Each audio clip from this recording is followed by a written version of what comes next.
ഈശോയുടെ സമാധാനം നമ്മുടെ ഹൃദയങ്ങളെ ഭരിക്കട്ടെ. നമ്മൾ ധ്യാനിക്കാൻ പോകുന്നത് ദൈവത്തിൻ്റെ സ്നേഹത്തെക്കുറിച്ചാണ്. ആ ദൈവസ്നേഹത്തിൻ്റെ ഏറ്റവും വലിയ പ്രതീകമാണ് യേശു മനുഷ്യരൂപം ധരിച്ച് തന്നെ ശൂന്യനാക്കി ദാസൻ്റെ രൂപം സ്വീകരിച്ച് മനുഷ്യൻ്റെ സാദൃശ്യത്തിലായി തീർന്ന് ആകൃതിയിൽ മനുഷ്യനെ പോലെ കാണപ്പെട്ടു. മരണം വരെ, അതേ കുരിശ് മരണം വരെ അനുസരണമുള്ളവനായി തന്നെ താഴ്ത്തി. ആകയാൽ ദൈവം അവനെ അത്യധികം ഉയർത്തി എല്ലാ നാമങ്ങൾക്കും ഉപരിയായി നാമം നൽകുകയും ചെയ്തു. യേശുവിൻ്റെ നാമത്തിൻ്റെ മുൻപിൽ സകലരും മുട്ടുമടക്കുന്നതിനും യേശുക്രിസ്തു കർത്താവാണെന്ന് പിതാവായ ദൈവത്തിൻ്റെ മഹത്വത്തിനായി എല്ലാ നാവുകളും ഏറ്റുപറയുന്നതിനും വേണ്ടിയിട്ടാണ്.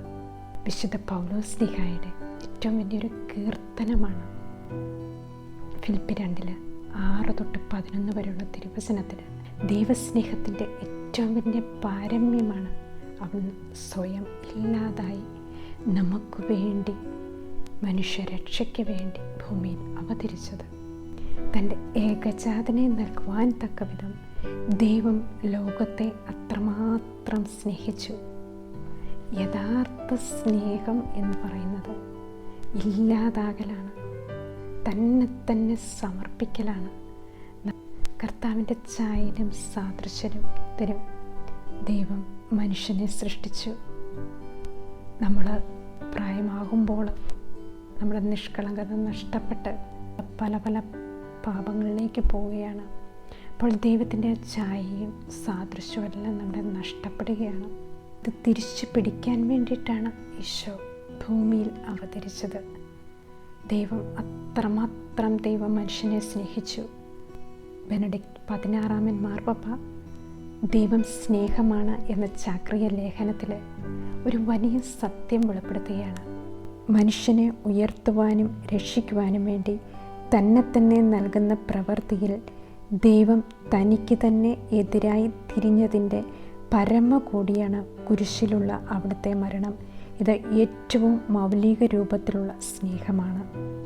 അപ്പോൾ ആ ദൈവസ്നേഹത്തെക്കുറിച്ച്, ആ ദൈവത്തിൻ്റെ അതുല്യമായ സ്നേഹത്തെക്കുറിച്ച് അദ്ദേഹം വെളിപ്പെടുത്തുകയാണ്. എന്താണ് ദൈവസ്നേഹം? ദൈവം അത്രമാത്രം താഴ്ന്നിറങ്ങി നമ്മുടെ രക്ഷയ്ക്ക് വേണ്ടി. ആ ദൈവത്തിൻ്റെ സ്നേഹത്തെക്കുറിച്ച് അനേകം വിശുദ്ധർക്ക് ദൈവം വെളിപ്പെടുത്തി. ജെറുസലേമിലെ വിശുദ്ധ സിറിൽ പറയുകയാണ്, പ്രപഞ്ചത്തിൻ്റെ ഏറ്റവും അകലെയുള്ള കോണുകൾ പോലും ആശ്ലേഷിക്കാൻ വേണ്ടി ദൈവം കുരിശിൽ തൻ്റെ കരങ്ങൾ വിരിച്ചു എന്നാണ് അദ്ദേഹം വെളിപ്പെടുത്തുക. അപ്പോൾ ആ ദൈവസ്നേഹത്തെക്കുറിച്ച് നമുക്ക് എത്ര വർണ്ണിച്ചാലും സാധിക്കില്ല. ആ ദൈവസ്നേഹത്തിനോട് നമ്മൾ ചേർന്ന് നിൽക്കുവാൻ നമ്മൾ ആഗ്രഹിക്കണം. നമ്മൾ എപ്പം ചോദിച്ചാലും നമ്മൾ പറയും നമ്മൾ ദൈവത്തെ സ്നേഹിക്കുന്നവരാണ്, നമുക്ക് ദൈവത്തിനോട് ഒത്തിരി സ്നേഹമുണ്ട്. പക്ഷേ കർത്താവ് നമ്മളോട് ചോദിക്കുകയാണ്, നമ്മൾ ദൈവത്തെ സ്നേഹിക്കുന്നുണ്ടെങ്കിൽ അവിടുന്ന് നമുക്ക് നൽകിയ വചനങ്ങളും കൽപ്പനകളും നമ്മൾ അനുസരിക്കുന്നുണ്ടോ? ദൈവത്തെ സ്നേഹിക്കുക എന്നാൽ അതിൻ്റെ അർത്ഥം അവിടുന്ന് പറഞ്ഞ കാര്യങ്ങൾ നമ്മൾ അനുസരിക്കുമ്പോഴാണ്. യോഹന്നാൻ്റെ സുവിശേഷം 14 21-23 തിരുവചനത്തിൽ പറയുകയാണ്, ദൈവത്തെ നമ്മൾ സ്നേഹിക്കുമ്പോൾ, കർത്താവിൻ്റെ വചനം നമ്മൾ അനുസരിക്കുമ്പോൾ പിതാവും പുത്രനും പരിശുദ്ധാത്മാവുമായ ദൈവം നമ്മിൽ വന്ന് വാസമർപ്പിക്കുന്നു. ദൈവത്തെ സ്നേഹിക്കുക എന്നാൽ അവിടുത്തെ കൽപ്പനകൾ അനുസരിക്കുക എന്നാണ് അർത്ഥം. ആ ഓരോ വചനങ്ങളും അനുസരിക്കുമ്പോൾ ദൈവത്തിൻ്റെ സ്നേഹം വന്ന് നമ്മളെ വലയം ചെയ്യുകയാണ്. 1 പത്രോസ് 4:8 തിരുവചനത്തിൽ പറയുന്നുണ്ട്, നിങ്ങൾക്ക് ഗാഢമായ പരസ്പര സ്നേഹമുണ്ടായിരിക്കട്ടെ. സ്നേഹം നിരവധിയായ പാപങ്ങൾ മറയ്ക്കുന്നു. ഈ ദൈവസ്നേഹം വന്നു കഴിയുമ്പോഴാണ് പാപങ്ങൾ ഇല്ലാതാക്കപ്പെടുകയാണ്. സ്നേഹം എന്ന് പറയുമ്പോൾ അതിൽ ഒരു സഹനം എപ്പോഴുമുണ്ട്. യഥാർത്ഥ സ്നേഹം എപ്പോഴും സഹനവുമായി ബന്ധപ്പെട്ടതാണ്. യഥാർത്ഥ സ്നേഹം സത്യവും നീതിയും ജീവനും നിറഞ്ഞതാണ്. ആ സ്നേഹത്തിൽ ഒരിക്കലും കള്ളം ഉണ്ടായിരിക്കുകയില്ല, നിഷ്കളങ്കമായിരിക്കും. നിഷ്കളങ്കമായ ഒരു സ്നേഹത്തിന് ഉള്ളിൽ എപ്പോഴും ഒരു നന്മയുണ്ടാകും. അതാണ് ജ്ഞാനത്തിൻ്റെ പുസ്തകം 8-ാം അധ്യായത്തിൽ പറയുന്നുണ്ട്, നീതിയെ സ്നേഹിക്കുന്നവന് അവളുടെ പ്രവർത്തനങ്ങളുടെ ഫലം നന്മയായിരിക്കും. നമ്മൾ ആ ദൈവത്തെ സ്നേഹിക്കുമ്പോൾ ആ നിഷ്കളങ്കമായിട്ട് പരിപൂർണമായിട്ട് നമ്മൾ എല്ലാവരിലേക്കും ആ സ്നേഹം നമുക്ക് ഒഴുക്കി കൊടുക്കുവാൻ സാധിക്കും. ആ ഈശോയുടെ സ്നേഹം വന്നു കഴിയുമ്പോൾ മാത്രമേ അതിന് ദാഹം ശമിക്കുകയുള്ളൂ. അതാണ് മദർ തെരേസ പറയുന്നുണ്ട്, ഏറ്റവും വലിയ ദാരിദ്ര്യം എന്ന് പറയുന്നത് മനുഷ്യർക്ക് യഥാർത്ഥ സ്നേഹം ലഭിക്കാത്തതാണ്. മനുഷ്യൻ്റെ എല്ലാ ഹൃദയത്തിൽ എപ്പോഴും ആഗ്രഹിക്കുന്ന ഒരു കാര്യമാണ് സ്നേഹത്തിന് വേണ്ടിയിട്ടുള്ള ഒരു ദാഹം, ഒരു ആഗ്രഹം, അംഗീകാരത്തിന് വേണ്ടിയിട്ടുള്ള ഒരു ആഗ്രഹം. നമ്മളിത് കർത്താവിനോട് ചേർന്ന് നിന്ന് ആ ദൈവസ്നേഹത്തിൽ നിന്ന് നമ്മളത് സ്വീകരിക്കുമ്പോൾ ആ സ്നേഹത്തെ വലിയ ഒരു നന്മയുടെ സ്നേഹമാക്കി അനേകരിലേക്ക് നമുക്ക് വ്യാപിപ്പിക്കാൻ സാധിക്കും. അതിനാണ് നമ്മൾ ഈ ദൈവവുമായിട്ട് അടുക്കുന്നത്, ദൈവസ്നേഹത്തിലേക്ക് നമ്മൾ വരുന്നത്. ദൈവസ്നേഹം നമ്മളിൽ വരുമ്പോൾ മാത്രമേ നമുക്ക് നിഷ്കളങ്കമായിട്ടും നിസ്വാർത്ഥമായിട്ടും നമുക്ക് മനുഷ്യനെ സ്നേഹിക്കാൻ സാധിക്കുകയുള്ളൂ. ഇന്ന് നമുക്കറിയാം, അനേകം സമർപ്പിതർ അവരുടെ ജീവിതം പരിപൂർണമായിട്ട് ദൈവത്തിന് സമർപ്പിച്ചുകൊണ്ട് അവർ അനേകരെ ശുശ്രൂഷിക്കുന്നുണ്ട്. ആരും ഇല്ലാത്തവരെ അവർ എടുത്ത് അവർ ശുശ്രൂഷിച്ച് ആ സഹോദരങ്ങളിലെല്ലാം ഒന്നുമില്ലാത്തവരിലും അനാഥരിലും എല്ലാം അവർ ദൈവത്തെ ദർശിക്കുകയാണ്. അവിടെയൊക്കെ ദൈവസ്നേഹമാണ്, പരസ്നേഹമാണ്, ഈശ്വരനുള്ള സ്നേഹ നിമിത്തമാണ് അവരതെല്ലാം ചെയ്യുക. നമ്മൾക്കൊക്കെ വളരെ എളുപ്പമാണ് കുറ്റം പറയാനും അവരെ വിധിക്കാനും എല്ലാം നമുക്ക് വളരെ സാമർഥ്യമാണ്. പക്ഷേ അതിനുള്ളിൽ ഒരു ദൈവസ്നേഹത്തിൻ്റെ ശക്തി അടങ്ങിയിട്ടുണ്ട് എന്നുള്ള ഒരു കാര്യം നമ്മളെപ്പോഴും മനസ്സിലാക്കണം. ആ യേശുവിൻ്റെ സ്നേഹത്തിൻ്റെ പാരമ്യത്തിൻ്റെ രഹസ്യം ഈശോ ആ പരിശുദ്ധ കുർബാന സ്ഥാപിക്കുന്നതിലൂടെ നമുക്ക് വെളിപ്പെടുത്തി തരികയാണ്. സ്വന്തം ശരീരവും രക്തവുമായിട്ട് ശിഷ്യന്മാർക്ക് വിളമ്പുകയാണ്. നമുക്കെല്ലാവർക്കും വേണ്ടി അവിടെ നിന്ന് വിളമ്പുകയാണ്. ലൂക്കായുടെ സുവിശേഷം 22-ാം അധ്യായം 14 മുതലുള്ള തിരുവചനത്തിലേക്കും പുതിയ ഉടമ്പടി സ്വയം ബലിയാടായിത്തീരുന്നതാണ് ആ ദൈവത്തിൻ്റെ സ്നേഹം. യോഹന്നാന്റെ സുവിശേഷം 13-ാം അധ്യായത്തിൽ നമുക്ക് കാണാം, ഈശോ ആ പുതിയ ഉടമ്പടി സ്ഥാപിക്കുമ്പോൾ അവിടുന്ന് തൻ്റെ മേലങ്കി ഊരി തൻ്റെ ദൈവിക സ്ഥാനം മുഴുവൻ മാറ്റി വെച്ചുകൊണ്ട് ശിഷ്യന്മാരുടെ പാദങ്ങൾ കഴുകി അവിടുന്ന് എളിമയുടെ വലിയ എത്രമാത്രം താഴാൻ സാധിക്കുമോ അത്രമാത്രം താഴ്ന്നുകൊണ്ട് തൻ്റെ ശിഷ്യന്മാർക്ക് വെളിപ്പെടുത്തുകയാണ് എന്താണ് യഥാർത്ഥ സ്നേഹം. അവിടുന്ന് സ്വർഗത്തിൽ നിന്ന് ഇറങ്ങി ഭൂമിയിലേക്ക് വന്ന് നമ്മുടെ എല്ലാവരുടെയും പാദങ്ങൾ കഴുകുകയാണ്. പത്രോസ്ലീഹ അപ്പോൾ ഈശോയോട് പറയാണ്, എൻ്റെ പാദങ്ങൾ കഴുകരുതേ എന്ന് ഈശോ പറയാണ്. ഞാൻ നിന്നെ കഴുകുന്നില്ല എങ്കിൽ നിനക്ക് എന്നോടുകൂടി പങ്കില്ല. ഓരോ കുമ്പസാരത്തിലും നമ്മുടെ പാപങ്ങൾ യേശു കഴുകുകയാണ്. കഴുകി ദൈവത്തോട് നമ്മളെ ചേർത്ത് പിടിക്കുകയാണ്. നമ്മൾ ഓരോന്നും ഓരോ പാപവും നമ്മൾ ഏറ്റു പറയുമ്പോൾ വിശുദ്ധ വചനത്തിലേക്കും വിശുദ്ധ ജീവിതത്തിലേക്കും നമ്മൾ അടുക്കാൻ ആഗ്രഹിക്കുമ്പോൾ നമ്മളെല്ലാ സൽപ്രവർത്തികൾ ആരംഭിക്കുമ്പോൾ ദൈവം അത്യധികം സന്തോഷിക്കുന്ന സമയമാണ്.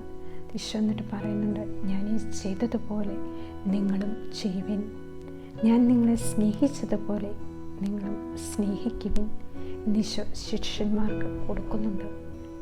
ഏത് ജീവിതം നയിച്ചാലും നമ്മുടെ ആ ജീവിതത്തിൽ യേശുവിനെ കൂട്ടുപിടിക്കുമ്പോൾ അവിടെ ദൈവസ്നേഹം ഉൾക്കൊള്ളുകയാണ്, അവിടെ ദൈവസ്നേഹം വരികയാണ്, അവിടെ നിർമ്മലത വരും, വിശുദ്ധി വരും, അവിടെ ദൈവസ്നേഹം വരും, അവിടെ നീതി വരും.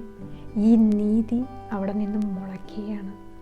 അതാണ് നമുക്കെല്ലാ വ്യക്തികൾക്കും, ഏതവസ്ഥയിൽ ജീവിക്കുന്ന വ്യക്തികൾക്കും യേശുവിൻ്റെ സ്നേഹം അവിടെ പകർന്നു കൊടുക്കുവാൻ സാധിക്കും. ആ ഒരു ദൈവസ്നേഹത്തിലേക്ക് നമ്മുടെ എല്ലാവരുടെയും ഹൃദയങ്ങളെ നമുക്ക് തിരിച്ചുവിടണം.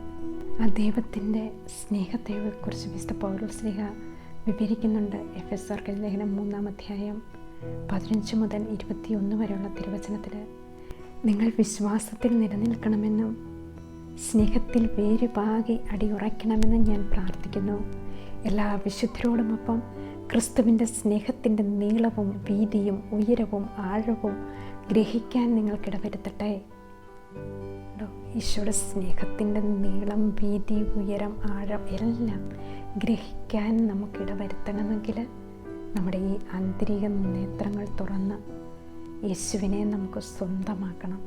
യേശുവിലേക്ക് നമ്മൾ അടുക്കും തോറും യേശുവിലേക്ക് നമ്മൾ രൂപാന്തരപ്പെട്ടുകൊണ്ടിരിക്കുകയാണ്. യേശുവിനെ നമ്മൾ ധരിച്ചുകൊണ്ടിരിക്കുകയാണ്. ഓരോ വചനങ്ങൾ അനുസരിക്കാൻ സാധിക്കും തോറും ക്രിസ്തുവിൻ്റെ സ്നേഹം നമ്മളെ വലയം ചെയ്യുന്നു. ആ ഒരു ദിവ്യ സ്നേഹത്തിന് വേണ്ടി നമുക്ക് പ്രാർത്ഥിച്ചൊരുങ്ങണം. ഈശോയുടെ സ്നേഹത്തിൽ ഓരോ ദിവസവും ഈശോയുടെ സ്നേഹത്തിൻ്റെ നീളവും വീതിയും ഉയരവും ആഴവും ഗ്രഹിച്ച് എല്ലാ വിശുദ്ധരോടുമൊപ്പം അവിടുത്തെ സ്നേഹത്തിൽ ഒന്നാകുവാനായിട്ട്. അതുപോലെ തന്നെ റോമാക്കാർക്ക് ലേഖനം 8-ാം അധ്യായത്തിൽ 31-39 വരെയുള്ള തിരുവചനത്തിലും വിശുദ്ധ പൗലോസ്ലീഹ പറയാണ്, ക്രിസ്തുവിൻ്റെ സ്നേഹത്തിൽ നിന്ന് ആര് നമ്മെ വേർപെടുത്തും? ക്ലേശമോ, ദുരിതമോ, പീഡനമോ, പട്ടിണിയോ, നഗ്നതയോ, ആപത്തോ, വാളോ, ഇവയൊന്നും ദൈവസ്നേഹത്തിൽ നിന്ന് നമ്മെ വേർപെടുത്താൻ സാധിക്കില്ല എന്ന് എനിക്കുറപ്പുണ്ട്. എന്തെല്ലാം വന്നാലും ഈശോയുടെ സ്നേഹത്തിൽ പിടിച്ചു നിൽക്കണം എന്നാണ് പൗലോസ്ലീഹ നമ്മളോട് ആഹ്വാനം ചെയ്യുന്നത്. അവരെല്ലാം ഈശോയെ സ്വീകരിച്ച ശേഷം, ഈശോയെ കിട്ടിയ ശേഷം ക്രിസ്തുവിൻ്റെ പിന്നാലെ അവർ ധീരരായി മുന്നേറിയവരാണ്. അതിലൂടെയാണ് അവർ ഈ വചനങ്ങളെല്ലാം എഴുതി വെച്ച് അവരുടെ ജീവിതം മുഴുവനായിട്ട് അവർ കർത്താവിന് വേണ്ടി കൊടുത്തിട്ടാണ് അവരിതെല്ലാം എഴുതി വച്ചിരിക്കുന്നത്. ആ യേശുവിൻ്റെ സ്നേഹമാണ് അവരെ ഓരോ കാര്യങ്ങളും ചെയ്യാനും അനേക ആത്മാക്കളെ ഈശോയിലേക്ക് കൊണ്ടുവരുവാനും അവരെ ഉത്തേജിപ്പിക്കുകയാണ്. ആ ഈശോയുടെ സ്നേഹത്തിൽ ഓരോ ദിവസവും നമുക്ക് വളരുവാനും അനേക ആത്മാക്കളെ ആ ഈശോയുടെ സ്നേഹത്തിലേക്ക് അടുപ്പിക്കുവാനും ഈശോ അതിനുവേണ്ടി മാത്രമാണ് ആ കുരിശിൽ കയറി നമുക്ക് വേണ്ടി രക്തം ദൈവം ചിന്തിയത്. ഒരു കാര്യം ഈശോ കുരിശിൽ കിടന്നുകൊണ്ട് പറയുകയാണ്, പിതാവിനോട് പറയുകയാണ്, എനിക്ക് ദാഹിക്കുന്നു. എന്തിനു വേണ്ടി? നമുക്കോരോരുത്തർക്കും വേണ്ടി, നമുക്കോരോരുത്തർക്കും ആ ജീവൻ നൽകുവാൻ വേണ്ടിയാണ് ഈശോ ദാഹിക്കുക. കർത്താവിന് ആവശ്യം നമ്മുടെ ആത്മാവിനെയാണ്. യാക്കോബിൻ്റെ ലേഖനം 4-ാം അധ്യായം 5-ാം തിരുവചനത്തിൽ പറയുന്നുണ്ട്, നമ്മിൽ നിക്ഷേപിച്ചിരിക്കുന്ന ആത്മാവിനെ ദൈവം അസൂയയോടെ അഭിലഷിക്കുന്നു എന്ന് തിരുവെഴുത്ത് വൃഥ ആണെന്ന് നിങ്ങൾ വിചാരിക്കുന്നുവോ? നമ്മിൽ നിക്ഷേപിച്ചിരിക്കുന്ന ഈ ആത്മാവിനെ ദൈവം അഭിലഷിക്കുന്നുണ്ട്. ഇതുപോലെ തന്നെ സാത്താനും നമ്മുടെ ആത്മാവിനെ അഭിലഷിക്കുകയാണ്. അതിനു വേണ്ടിയിട്ടാണ്, അതിൽ നിന്നുള്ള മോചനം ലഭിക്കുവാൻ വേണ്ടി. തിന്മയിൽ നിന്നുള്ള മോചനമാണ് യേശുക്രിസ്തു. തിന്മയിൽ നിന്നുള്ള മോചനമാണ് നന്മയുടെ നിറകുടമായ പരിശുദ്ധ മറിയത്തിലൂടെയുള്ള നമ്മുടെ യാത്ര. പരിശുദ്ധ മറിയത്തെ നമ്മൾ സ്വീകരിക്കുമ്പോഴും ആ നന്മയിലേക്ക് നമ്മൾ നയിക്കപ്പെടുകയാണ് ചെയ്യുന്നത്. ഓരോ ദിവസവും ആ ഈശോയുടെ സ്നേഹം അനുഭവിക്കുവാനായിട്ട്, ആ യഥാർത്ഥ സ്നേഹം തിരിച്ചറിയുവാനായിട്ട് നമുക്ക് പ്രാർത്ഥിക്കാം. ആ ഈശോയുടെ വചനമാണ് സത്യം. ഈ സത്യത്തെയും നീതിയെയും നമ്മൾ സ്നേഹിക്കുമ്പോൾ, അധർമ്മത്തെയും പാപത്തെയും നമ്മിൽ നിന്ന് എടുത്തു മാറ്റുമ്പോൾ അവിടെ ദൈവത്തിൻ്റെ സ്നേഹം വന്ന് വസിക്കുകയാണ്. അതിനുവേണ്ടി നമ്മൾ ആഗ്രഹിക്കണം. മനഃപൂർവ്വം നമ്മൾ അതിൽ നിന്ന് പൂർണ്ണമായി പിന്തിരിയാൻ നമ്മൾ ആഗ്രഹിക്കുമ്പോഴും നമ്മൾ അതിനുവേണ്ടി പരിശ്രമിക്കുമ്പോഴുമാണ് ആ ദൈവിക ശക്തിയും ദൈവിക ജീവനും നമുക്ക് ലഭിക്കുക. ആ ഒരു കൃപയ്ക്ക് വേണ്ടി നമുക്ക് പ്രാർത്ഥിച്ചുകൊണ്ട് ഈശോയുടെ സ്നേഹം നമ്മിൽ നിറയണമേ എന്ന് ആഗ്രഹിച്ചുകൊണ്ടും പ്രാർത്ഥിച്ചുകൊണ്ടും ഈശോ മിശിഹായ്ക്ക് സ്തുതിയായിരിക്കട്ടെ.